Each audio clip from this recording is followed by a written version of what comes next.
بی حکیمه را خبر کنید. مریضت کیه؟ یه کافر، سرباز دشمن. اول بگین علاجش کنه تا بعد من شما مردم بپرسم با کدام گناه این خون پاک این جور به زمین رخت. بی حکیمه؟ بله خاتون. بیا مریضه بگیر. حالا مگه کسی میخواد چشاشت تاریکی به روشنی با بشه، من تو خانه این خانه خراب پیدا کنم.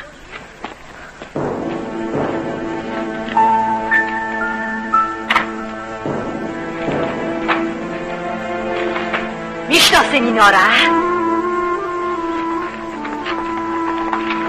قوم خودتانن، مردم حلبچه که دولتی ها سرشان بمب رختن.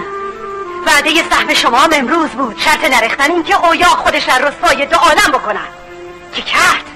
که سینه به خنجر قهر شما داد و لب وا نکرد. زنده ماندن شما مزد ظلمیه که او به خودش کرد. حالا ای شیر مردای ولایت دلامان، هنو ننگ دارین ازش؟ هنو قهر دارین به او تن 1000 پاره غرقه خون؟ وای بر من، وای بر من که چش شما شدم و عقل جوانم، که چشم کور شد و عقلم پرید. وای به ما مردم،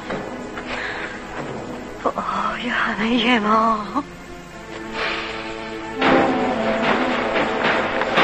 کمرت بشکنن رو میزیدم، چه کمری از امون شکستی.